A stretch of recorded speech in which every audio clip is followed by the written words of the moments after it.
Hello guys, मैं हूं ऋषभ प्रसाद। आपकी मंजिल के सफर में आप सबका एक बार फिर से स्वागत करता हूं। तो आज हम फिजिकल एजुकेशन का चैप्टर नंबर 5 के जितने इंपॉर्टेंट एमसीक्यू है उसके बारे में हम डिस्कस करेंगे।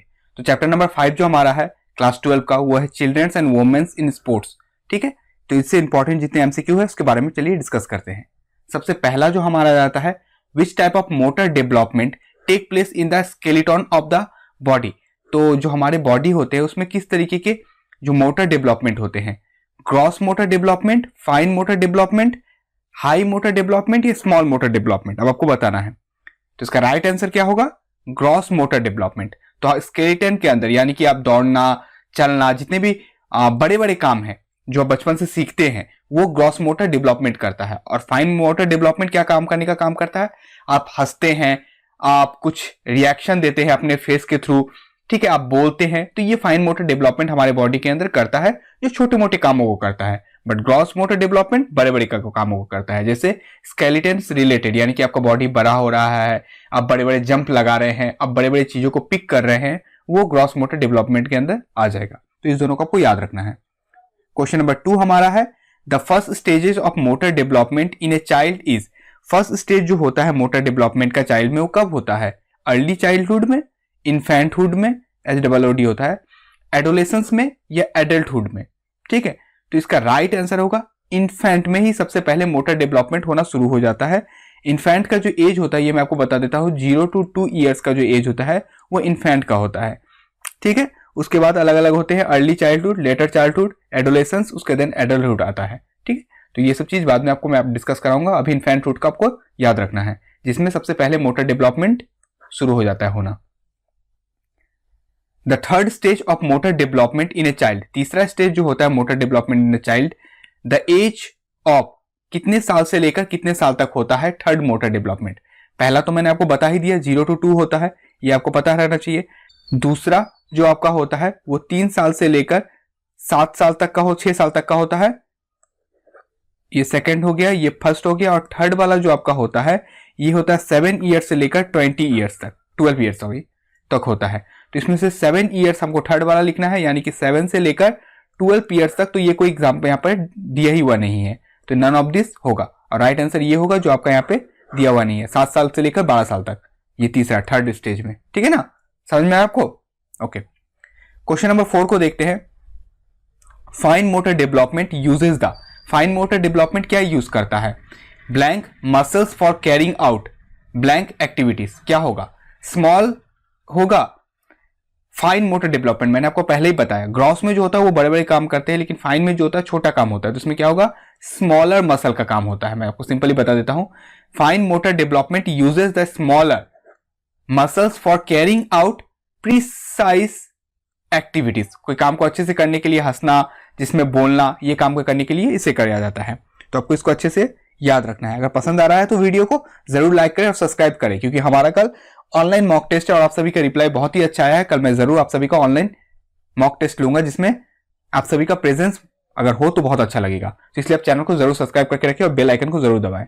विच of the following is not a factor influencing motor development of a child. कौन सा जो है इसमें से जो मोटर डेवलपमेंट ऑफ चाइल्ड को इन्फ्लुएंस नहीं करता है? Sensor integration, muscle stone, confidence या एंड्योरेंस। कमेंट सेक्शन में बताइए इसका आंसर क्या होगा। जी हां, आपका आंसर बिल्कुल सही है, कॉन्फिडेंस जो होगा इसका राइट आंसर होगा। क्वेश्चन नंबर 6 को देखते हैं। Blank affecting motor development is also known as heredity factor. क्या चीज होगा जो अफेक्ट करता है मोटर डेवलपमेंट को, जिसको हेरिडिटी फैक्टर भी बोलते हैं? क्या न्यूट्रिशनल फैक्टर कारण है, एंड्योरेंस फैक्टर है, जेनेटिक फैक्टर है या एनवायरमेंटल फैक्टर है? तो कोई भी चीज अगर हेरिडिटी से आता है तो उसको आपको कनेक्ट करना पड़ेगा जेनेटिक से। तो genetic factor affecting motor development, आपका जेनेटिक कैसा है? अगर अच्छा जेनेटिक है तो आपका भी डेवलपमेंट अच्छा होगा। कुछ कुछ लोगों का आप जेनेटिक में देखिएगा कि अलग अलग टाइप की बीमारीज होते हैं या अलग अलग टाइप की चीज होते हैं जो आपके डेवलपमेंट में रोक लगाते हैं। ठीक है, तो ये हो गया genetic. Which of the following factor, ऐसा कौन सा फैक्टर है, is are responsible for motor development, जो मोटर डेवलपमेंट के लिए रिस्पॉन्सिबल है? जेनेटिक फैक्टर जो मैंने आपको कहा है, इन्वायरमेंटल फैक्टर भी होता है। ठीक है, जिससे आपका मोटर डेवलपमेंट कैसा होगा? अच्छे इन्वायरमेंट में रहते हैं, अगर आपको एक अच्छा तरीके से आपका टेक केयर किया जाता है तो आपका डेवलपमेंट अच्छा होगा। फूड एंड न्यूट्रिशन, अगर आपको खाना अच्छा मिल रहा है तो भी आपका डेवलपमेंट होगा, लेकिन आपको अगर खाना न्यूट्रिशन अच्छा नहीं मिल पा रहा है तो आपको मोटर डेवलपमेंट अच्छे से नहीं होगा, जो आपको मेल न्यूट्रिशन बच्चों में देखने को मिलता होगा कि उम्र हो गया है फिर भी वो बोल नहीं सक रहे हैं, चल नहीं सक रहे हैं due to lack of nutrition ना।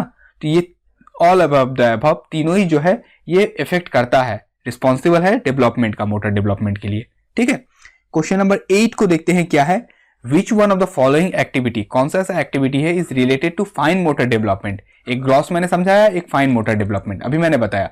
ग्रॉस क्या काम करता है स्टार्टिंग क्वेश्चन में ही बताया, और फाइन क्या काम करता है। तो फाइन को बताना आपको क्या काम करता है, स्पीकिंग, रनिंग, होपिंग या स्विमिंग। बताइए जल्दी से, ये बहुत ही आसान सा क्वेश्चन है और आशा करता हूं कि आप सभी सकेंगे। तो आपको 20 सेकंड का टाइम देता हूं, बताइए कौन सा होगा। जी हाँ, आपका आंसर जो है बिल्कुल सही है। स्पीकिंग जो होगा ये फाइन मोटर डेवलपमेंट में आ जाता है, बाकी रनिंग, होपिंग और स्विमिंग ये ग्रॉस मोटर डेवलपमेंट के अंदर आते हैं। तो राइट आंसर हमारा आ गया स्पीकिंग। ओके, 9 नंबर क्वेश्चन को देखते हैं। Ball handling is an activity, यानी कि बॉल को उठाना फेंकना ये एक्टिविटी है that started in the child, बच्चे में शुरू होता है in the development stage is called. उस स्टेज को हम क्या कहते हैं, उस डेवलपमेंट स्टेज को? इन्फेंटहुड, अर्ली चाइल्डहुड, मिडिल चाइल्डहुड या लेट चाइल्डहुड, कौन सा बताइए। तो ये है आपका अर्ली चाइल्डहुड, जो मैंने आपको एज क्या बताया 3 से लेकर 6 साल तक का। ये आपको बताया था 0 से लेकर 2 साल तक, ये 7 से लेकर 12 साल तक, और ये आपका 13 से लेकर 18 साल तक के बीच में आता है लेटर चाइल्डहुड। तो ये आपका कुछ हो गया, जिसमें अर्ली चाइल्डहुड जो होगा 3 से लेकर 6, इस एज में बच्चे क्या करते हैं, बॉलों को उठाना और फेंकना सीखते हैं। उसका 10th नंबर क्वेश्चन को देखते हैं क्या है। In which of the following age group, कौन सा ऐसा एज ग्रुप में children started to learn values of their society, अपने सोसाइटी के बारे में वो थोड़ा बहुत जानने लग जाते हैं। ये कौन सा एज ग्रुप में वो आता है? ठीक है, जो आपको बताना है आपको 13 से 18 साल के बीच में, 2 से 5 साल के बीच में, 18 से 24 साल के बीच में, या 7 से 12 साल के बीच में। बताइए इसका राइट आंसर क्या होगा। तो 7 से 12 साल तक के एज में जो होता है, जिसको हम क्या कहते हैं, मिडिल चाइल्डहुड भी कहते हैं, मिडिल चाइल्डहुड। ठीक है, जिसमें 7 से लेकर 12 साल तक के बीच में क्या होते हैं, बच्चे अपने सोसाइटी के बारे में थोड़ा बहुत जानना सीख जाते हैं, सोसाइटी के वैल्यूज के बारे में जानना सीख जाते हैं। ठीक है ना, तो इसको आपको याद रखना, 7 से 12 साल तक के जो मिडिल चाइल्डहुड के अंदर आता है। लिख ही देता हूं मैं, आप सभी फिर भूल सकते हैं इसको।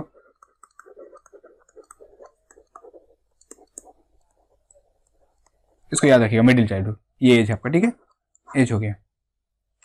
क्वेश्चन नंबर 11 को देखते हैं। Transitional period between childhood and adulthood is called. Childhood के बीच में और एडल्टहुड के बीच में कौन सा पीरियड आता है, उसको हम क्या बोलते हैं? यही बच्चा है, ये थोड़ा बड़ा है, इसके बीच का जो होता है उसको एडोलेसेंस हम बोलते हैं। क्या बोलते हैं? एडोलेसेंस के बीच के पीरियड का, यानी कि चाइल्डहुड और एडल्टहुड के बारे में के बीच का पीरियड को हम बोलते हैं एडोलेसेंस, याद रखिएगा। Exercise to development movement skills like jumping, exercise करना टू डेवलप करना, जैसे कि jumping, hopping and throwing and catching is prescribed from the for child in. किस एज में ये सब चीज उनको स्किल्ड किया जाता है? इन्फेंटहुड में, अर्ली चाइल्डहुड, एडोलेसेंट से, ऑल ऑफ द अबव। मैंने आपको अभी आंसर थोड़ा पहले ही इसका बताया कि कौन सा एज में बच्चे ये सब करना सीखते हैं। तो इसका राइट आंसर होगा अर्ली चाइल्डहुड में करते हैं, जिसका एज क्या होगा 13 से लेकर 18 तक हमारा अर्ली चाइल्डहुड में आता है, जिसको आपको करना है। ठीक है, exercise to develop gross motor skills like head control, बच्चे अपने हेड कंट्रोल करना सीखते हैं, और सिटिंग, बैठना सीख जाते हैं। किसमें? इन्फेंट में, एडल्ट में। एडल्ट में तो पहले से तो घूमना सीख जाते हैं और भी मतलब अलग अलग टाइप के काम करना सीख जाते हैं, तो इसमें तो होगा ही नहीं। एडोलेसेंस में नहीं होगा, फीमेल स्पोर्ट्स पर्सन भी नहीं होगा, इसका इन्फेंट में होगा, यानी कि 0 से लेकर 2 तक। आप 2 साल तक के बच्चे को देखे होंगे तो वो हल्का हल्का चलना, किसी की गोदी में जाना, बैठना, ये सारी चीज वो सीखते हैं इन्फेंट में, जो 0 से 2 ईयर्स के एज तक में होता है। ठीक है ना, ये आपको याद रखना है। क्वेश्चन नंबर 14 को देखते हैं। The second stages of motor development जो होता है in a children is between the age of, किस एज से लेकर किस एज के बीच में होता है? सेकंड वाला, आपको सेकंड वाला बताना है। तो इसका राइट आंसर होता है क्या? 7 से लेकर 12 तक जो होता है, ये क्या होता है हमारा? 7 से लेकर 12 ईयर तक जो होता है, ये सेकंड स्टेज होता है। यहां पे थोड़ा टाइपिंग गलती हो गई, सेकंड नहीं होगा, यहाँ थर्ड होना चाहिए।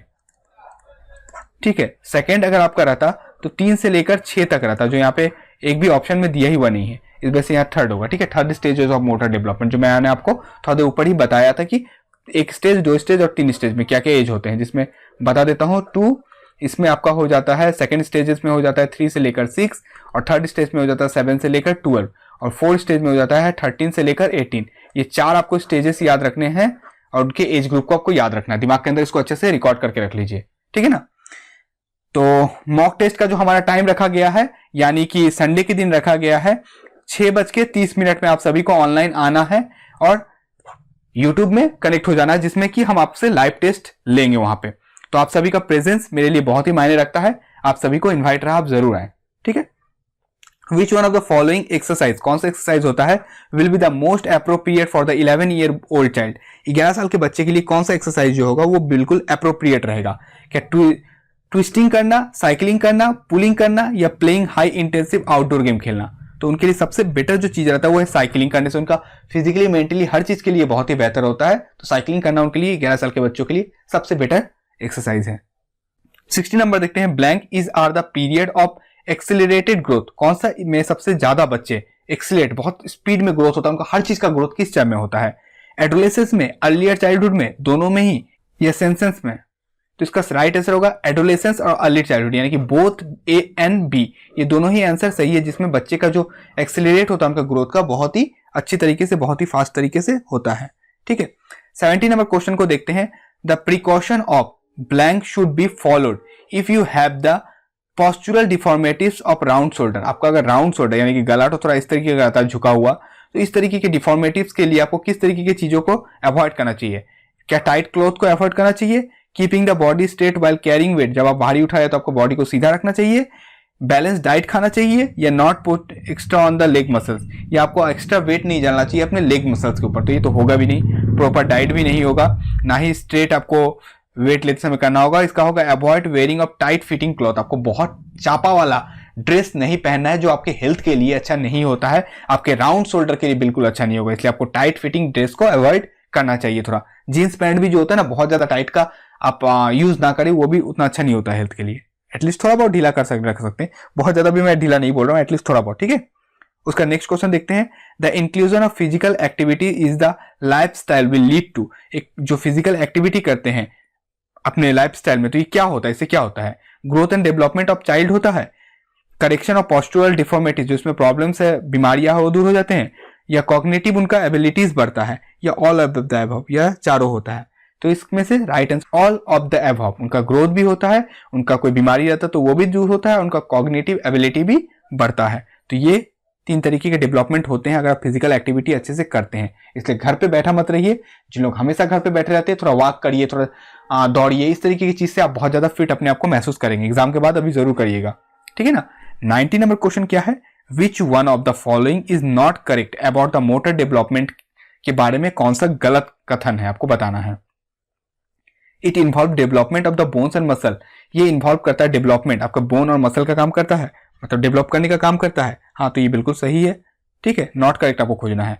It is supported by the physical activity, ये सपोर्ट करता है फिजिकल एक्टिविटीज को, कौन सा, मोटर डेवलपमेंट, ठीक है, तो ये भी होता है फिजिकल एक्टिविटीज में है। It occurs only A childhood stage, ये बात बिल्कुल गलत है कि सिर्फ बचपन में ही क्या आपका मोटर डेवलपमेंट होता है, कि आपका 13 साल 18 साल की उम्र में नहीं होता है, तो होता है ना, 3rd स्टेज 4th स्टेज है, तो ये बात बिल्कुल गलत इसका है, ठीक है। और जेनेटिक फैक्टर तो इफेक्ट करते ही है, ये तो हो गई। क्वेश्चन नंबर 20 को देखते हैं, sensor motor development of a child is dependent upon, तो किसके ऊपर सेंसर मोटर डिपेंड रहता है, इन्वायरमेंट के ऊपर, एंड्योरेंस के ऊपर, न्यूट्रिशन के ऊपर, या सेंसरी इंपेयरमेंट के ऊपर। तो इसका राइट आंसर क्या होगा बताइए, तो न्यूट्रिशन के ऊपर किसी भी चीज का सेंसर मोटर डिपेंड करता है।